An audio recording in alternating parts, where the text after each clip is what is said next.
Martin North, John Adams, and Robbie Barwick in the interest of the people. Hi, guys. Hi, Martin. Hi, Martin. So we had a bit of fallout from our previous post.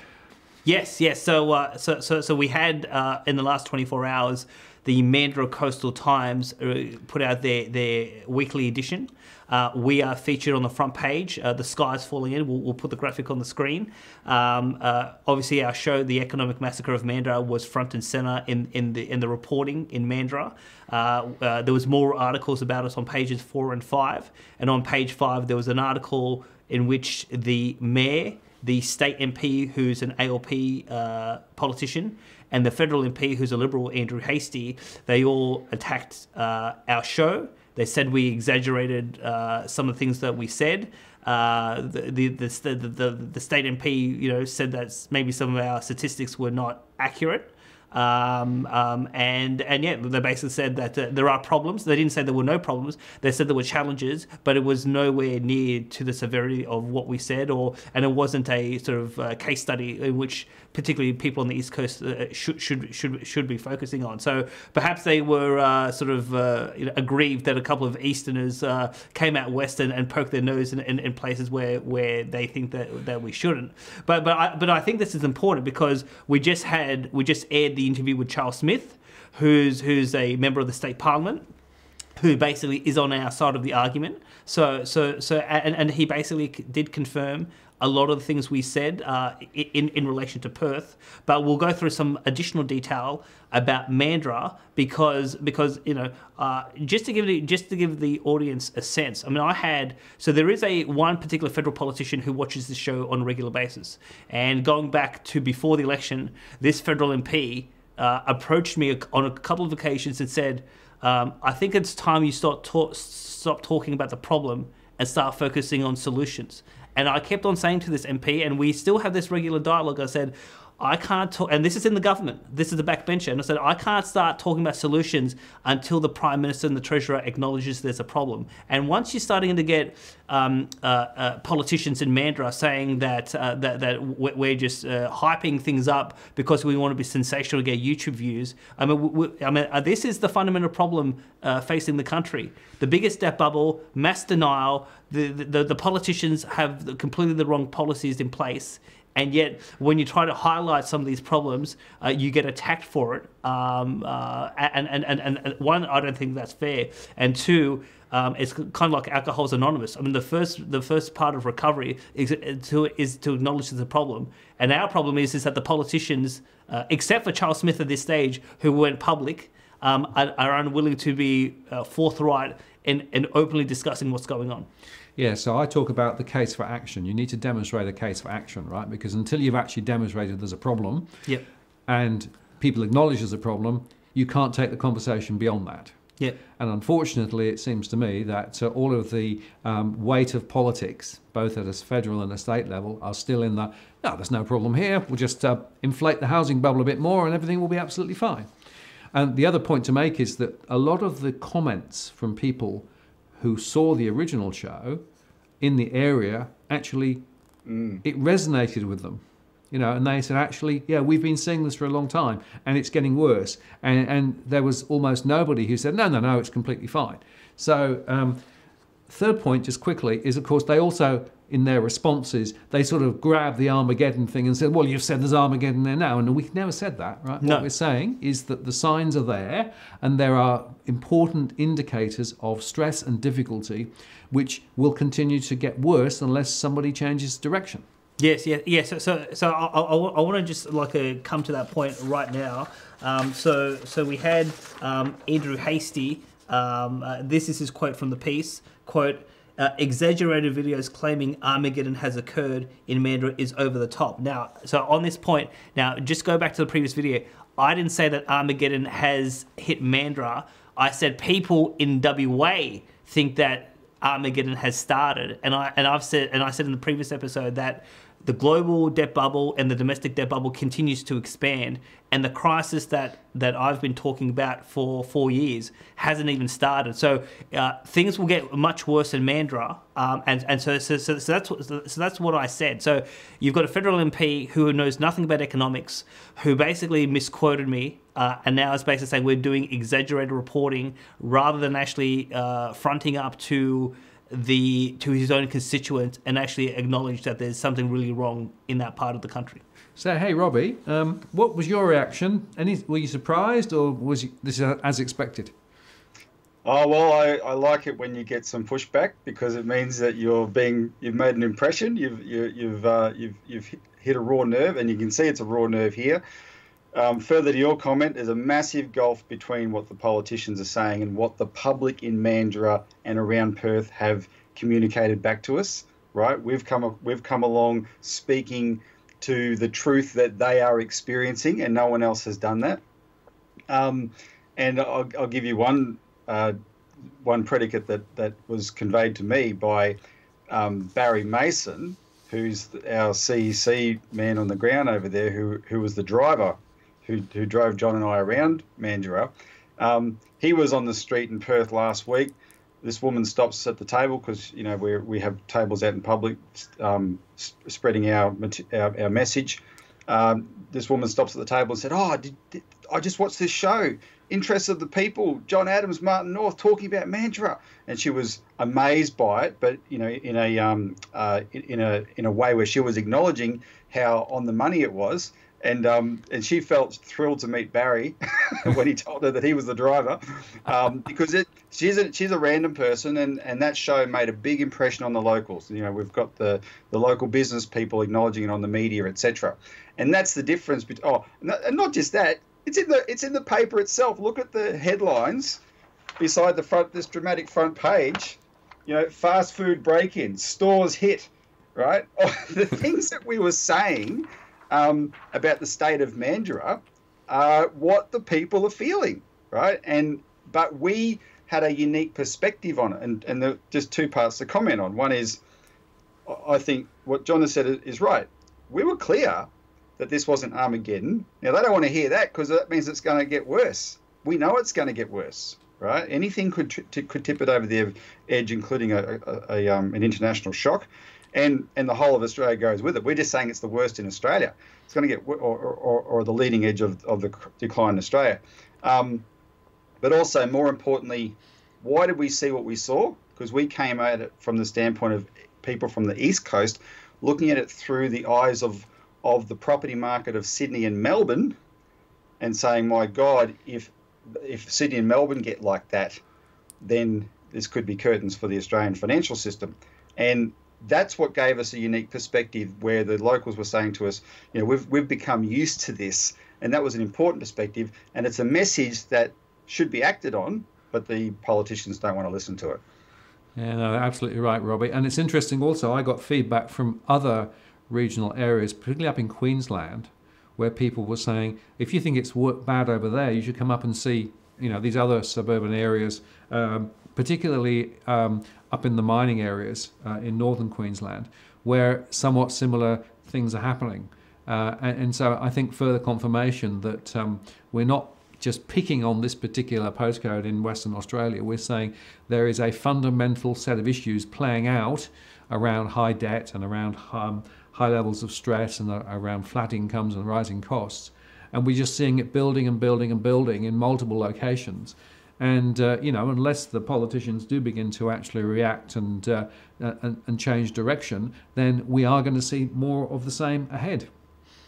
And one point, a couple of points I'll make is, so I actually got an email from a local in Mandurah who actually made the suggestion that what we did in the last show was we showed all the for sale signs. Well, what this person was suggesting was that if you actually go on the online listings on the internet, you're going to find more property that's on for sale or that's available for rent or lease in Mandurah that doesn't have a sale sign or a rent sign in front of the property. So even though we showed visuals, people are saying no, it's actually much worse than what we showed on camera because some of these properties don't have signs. So that was one thing. The other point is that there was a quite an important interview that was done on 6PR last Friday. So there is a small business owner that owned a sports store in Mandurah. He has decided to close his store because of the social problem with the crime.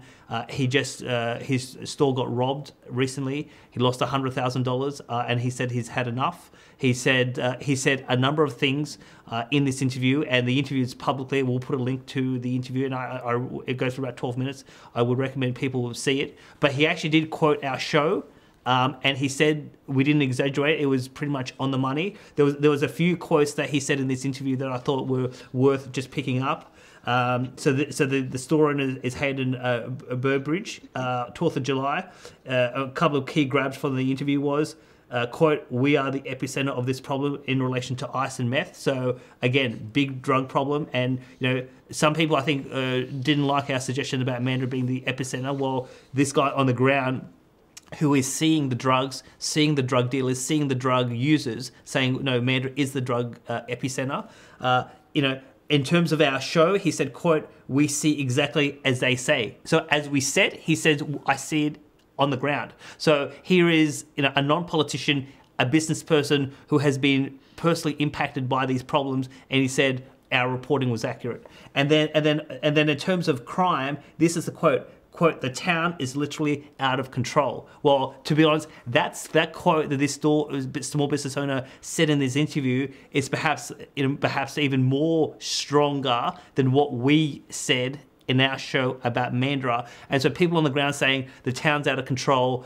And also he said that the social problems are directly linked to the economy, and retail fell off a cliff in 2017. So again, everything we said, it's been confirmed by this small business owner on 6PR last week. I would recommend people listen to that. And again, when you're getting politicians basically going against, independent observers, but then people who live in the town and who we're very consistent. I mean, there is a massive political problem in this country with elected politicians. For whatever motivation, they are not telling the public what's going on. Yeah, and is it true to say, Robbie, that Andrew Hastie has sort of in the past made some acknowledgement of the fact that debt is a problem and the household sector is an issue? Yes, so that's what makes his comments there surprising, because I've met Andrew Hastie 18 months ago and in Parliament House, and he made clear the reason he was meeting with me and Dr. Wilson Sy at the time. We were there talking about things like Glass-Steagall and bail-in, but we'd put their request in the context of economic threats on the horizon for Australia and cited the housing bubble. He made it clear the reason he was meeting is because of his personal concern about the property market. He's been watching it closely for years. He's read a bunch of books, he said, and he named people like Harry Dent, The Big Short. He has a very personal concern about this, and why shouldn't he? He's the member for the area that covers Mandurah. Of course he should, but he doesn't say that in the newspaper. He's distancing himself from what we say.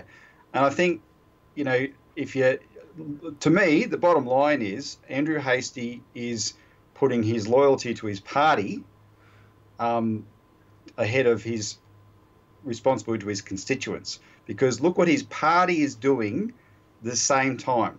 The Assistant Treasurer, Michael, how can Andrew Hastie say anything different when the Assistant Treasurer, Michael Sukkar, has come out in the last 24 hours urging young families to rush into the housing market? It's about to go up. Go and get yourself in more debt, right? The policy line from the Liberal government that Hastie's a part of is in total denial about this, right? And for Hastie to acknowledge publicly in the Mandurah Coastal Times what I know he expressed to us that he feels would be contradicting his own party's line. Sure, and Robbie. So on that point, like so today in the Australian, the Assistant Treasurer and the Housing Minister Michael Sukkar basically told people to take a chance on property. So I just want to go to this quote. The title of the article is "Buyers Told to Chance the Market by Minister Sukkar." Quote, Housing Minister Michael Sukkar has urged first home buyers to try to snap up a property now ahead of the government's signature loan deposit scheme starting next year, warning that house prices are likely to increase. The most important financial decision any Australian will make, the average Australian will make, is to buy a property, because it is the biggest amount of debt that they'll take on in their lifetime.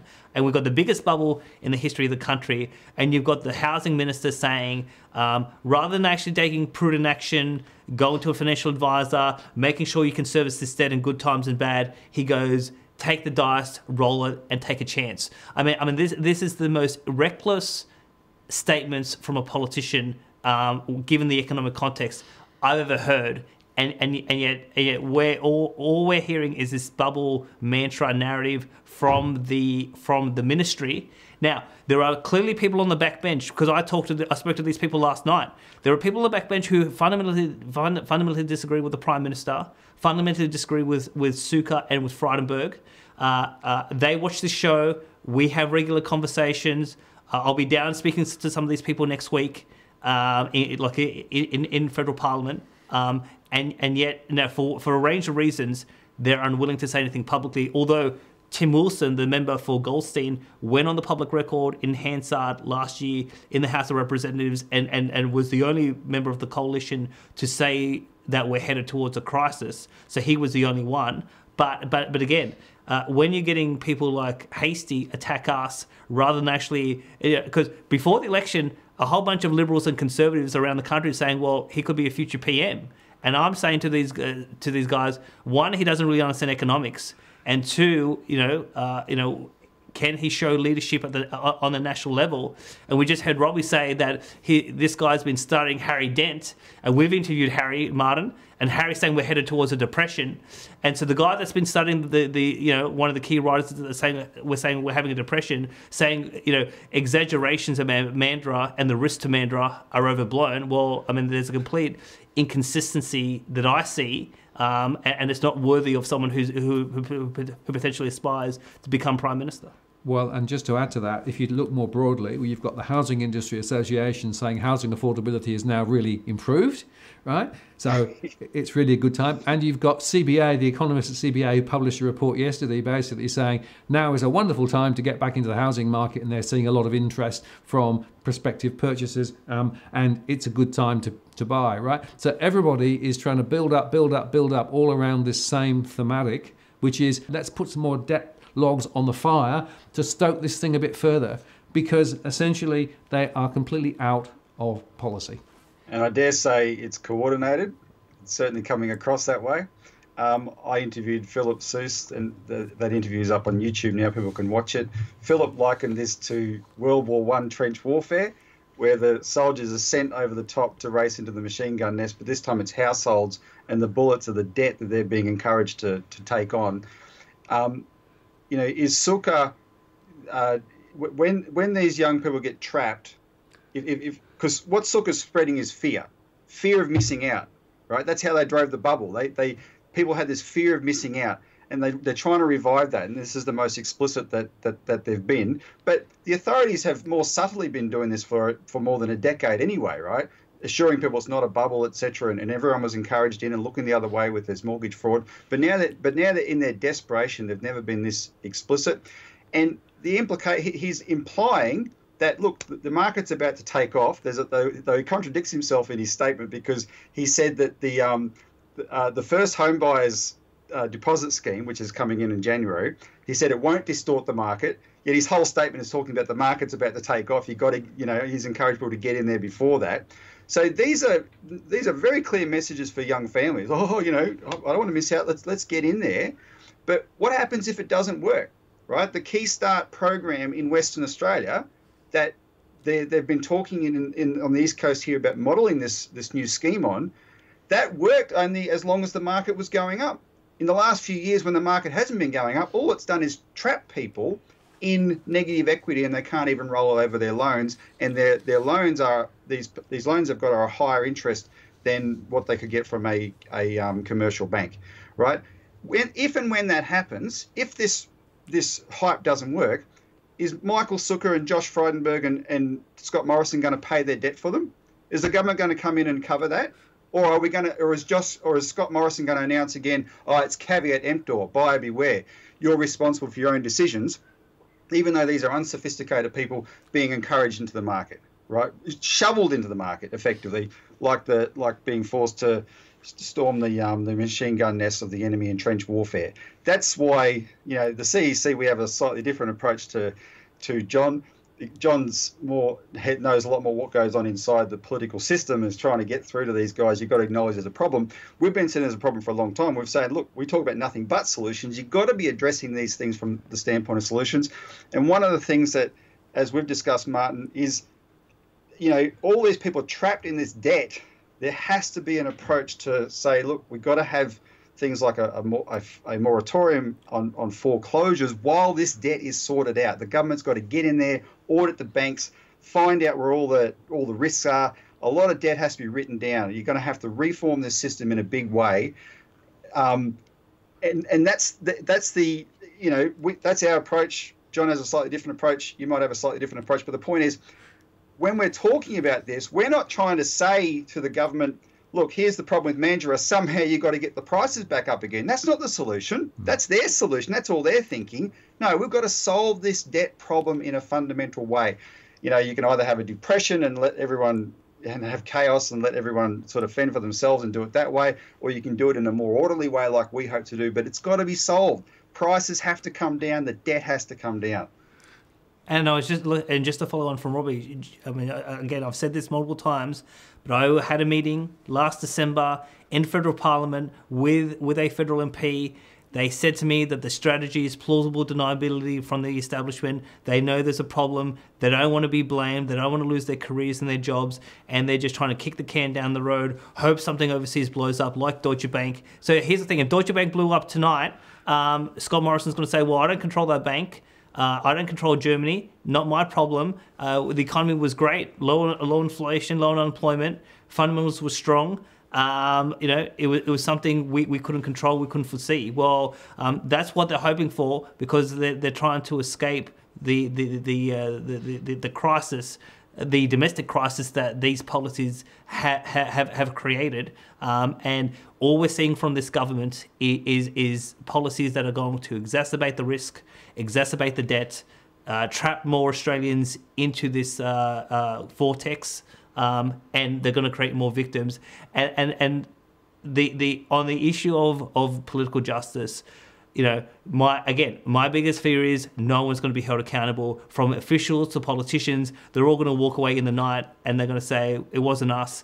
And who's left with it? It's the innocent Australian who got trapped in the propaganda, made a whole bunch of poor financial decisions, and they're the ones that have to suffer the economic and social costs, just like people in Mandurah, just like these small business owners saying people are heavily on drugs and all of this sort of stuff, and yet the architects of the system basically get away scot-free. That's not a fair society, and that's not the country I want to live in. No, absolutely. So to summarise, so everybody understands, we stand by what we said with regard to Mandurah, right?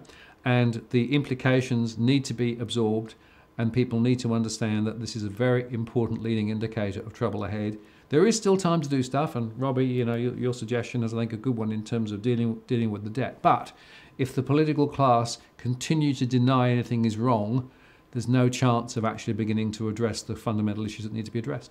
Absolutely. Robbie, John, thank you very much. Thank you. Thanks, Martin. Martin North, John Adams, Robbie Barwick, in the interest of the people. We'll see you next time.